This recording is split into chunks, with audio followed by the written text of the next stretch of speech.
Welcome, fellow travelers. It's me, Amanda. Have you ever wondered how do I even pick a card? I feel like the pick a card community just sort of assumes that we all know how we are going to pick a pile, and it should just be obvious. So today I thought it's raining or it's snowing outside.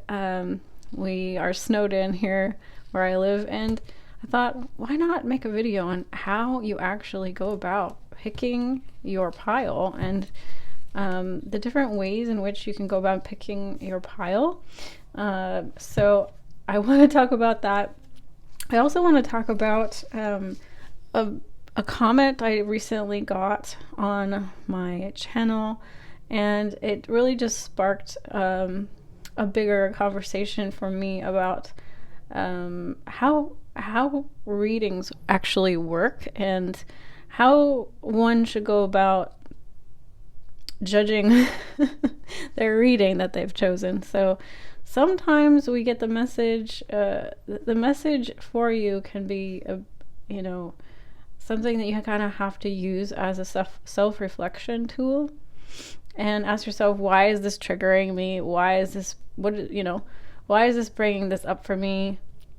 Because I kind of feel like, this is another thing that we sort of glossed over is, if this reading doesn't resonate for you, you can click off, and, and that is true.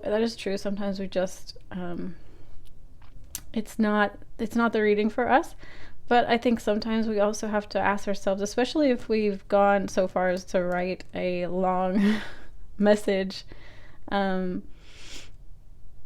we feel kind of triggered, maybe that's a point at which we might want to ask ourselves why, or what is this showing me about myself, right? So I want to talk about that. So first off, guys, number one tool you can use to make pick a card readings really, really simple for you is to actually get a divination tool called a dowsing pendulum. And I've been using pendulums probably since 2008 or 9. They do have their drawbacks.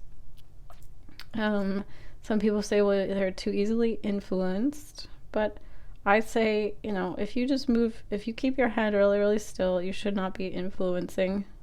So practicing with a pendulum, and then you can use this as a tool to help you choose, which pile would be for you. So for me, a no is a line, so it's just going straight back and forth.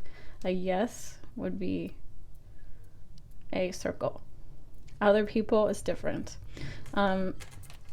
So that's one option. This beautiful pendulum is actually on my Etsy shop. So if anyone is interested, that is available for purchase.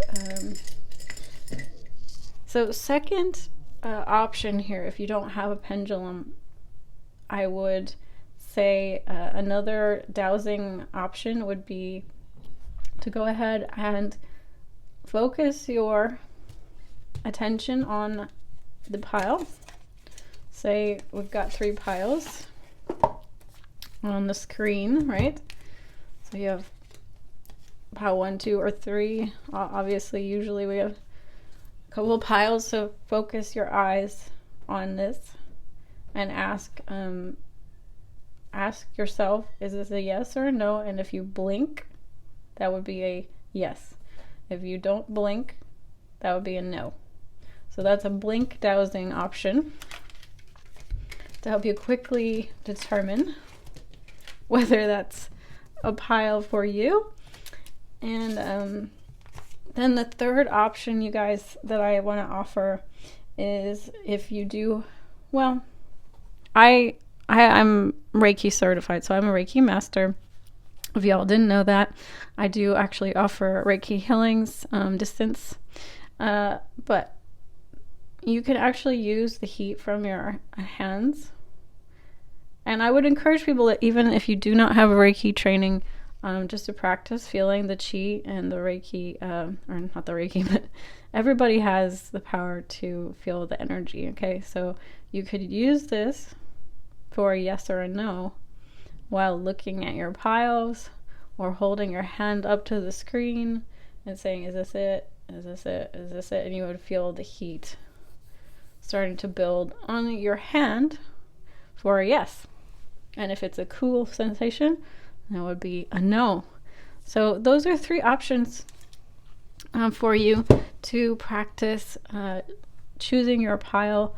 Of course, you know, the obvious ones are that a lot of readers will offer you a crystal to choose, or something like an object of some kind, and so you might be pulled to one object or another, which is fine, and if that works for you, awesome. For me, I often feel like I don't trust that, because what I'm consciously drawn towards doesn't necessarily always correlate with what the answer or the messages that I might actually need to hear. So I like to use other methods. Okay, so I just wanted to quickly go over how readings work from my perspective. I'm just one tarot card reader, obviously, but I just want to talk about like how I see the readings working, at least in my life. So, there are times, and I have gone through different, periods in my life, but I tend to recently shy away from any kind of romantic reading, just because the personal things that are going on in my life. But I've noticed when I do, they tend to have the same repeating messages, and they're not really ones that I want to hear. And I realized that in conjunction with that and this commenter, which I have since deleted from my channel, so it is not, you can't find it if you're looking for it, but I'm not going to call anybody out here, but they were talking about how, I was talking about a certain zodiac sign, and they were like, well, that's, this person in my life was this zodiac sign, and they were X, Y, and Z, and they were really bad to me, and da da da da da. And I get it.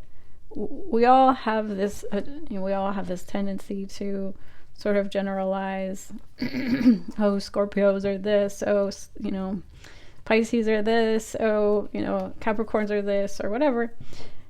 And that's okay. But, I think we run into trouble if we're avoiding whole signs just because everyone's different, and no 2 Capricorns are the same, no 2 Virgos are the same. And just because someone is one of those signs does not mean that they are going to embody all these bad traits. And, they might be a really great person, and there are Capricorns or Virgos or Pisces that are really bad, and then there's equally so wonderful examples of that sign. And we're talking about also archetypally. These are the energies that a zodiac sign embodies, and we are all a mix because we have our whole chart, and so it's all a soup. And we're not just one thing. I think we can all acknowledge that within ourselves. I'm a Cancer, but I have lots of other parts to me. I have a Gemini rising. I have a Capricorn moon. I have a lot of Libra in my chart. So fairness and balance and harmony and justice are also really strong beliefs that I have. So, we're all a beautiful, beautiful tapestry.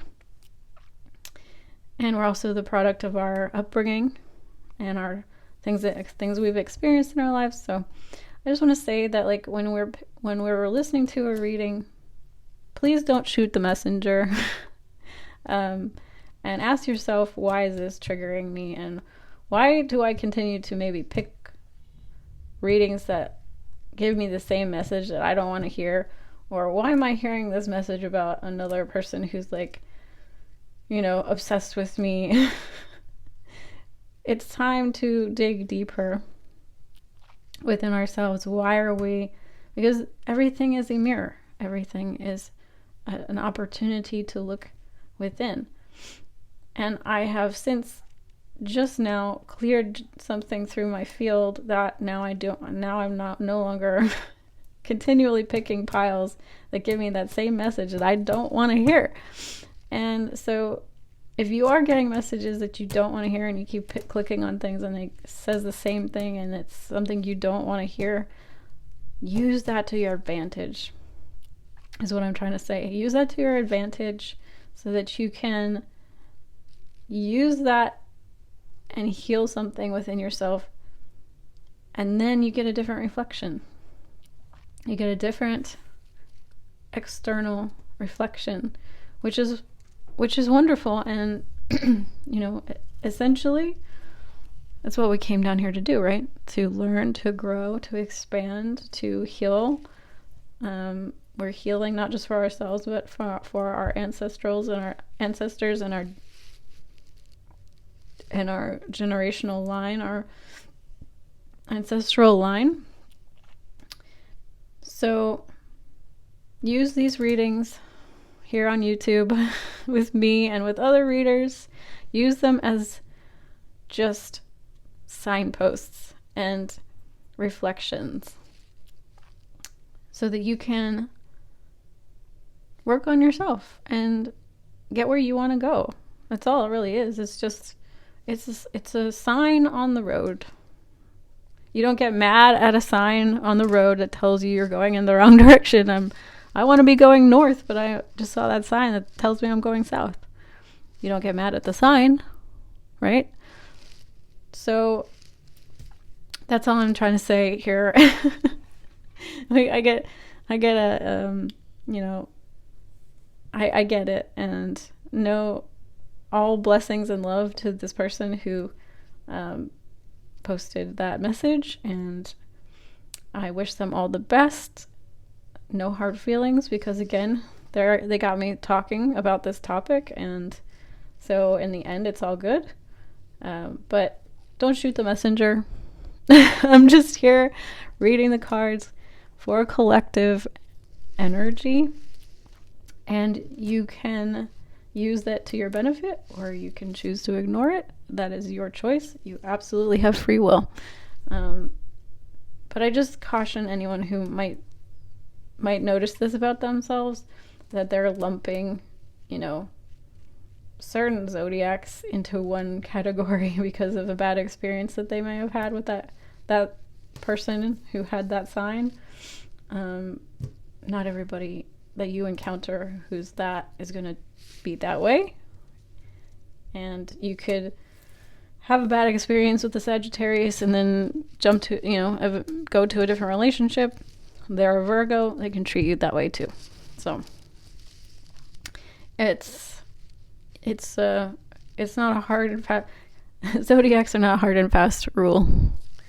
And I just want to make sure I'm clear about how these readings work. Okay? And if you stuck around this far, thank you so much for being here. I just wanted to quickly come on and have a little chat. So back to your regularly scheduled videos. My next video will be another pick a card.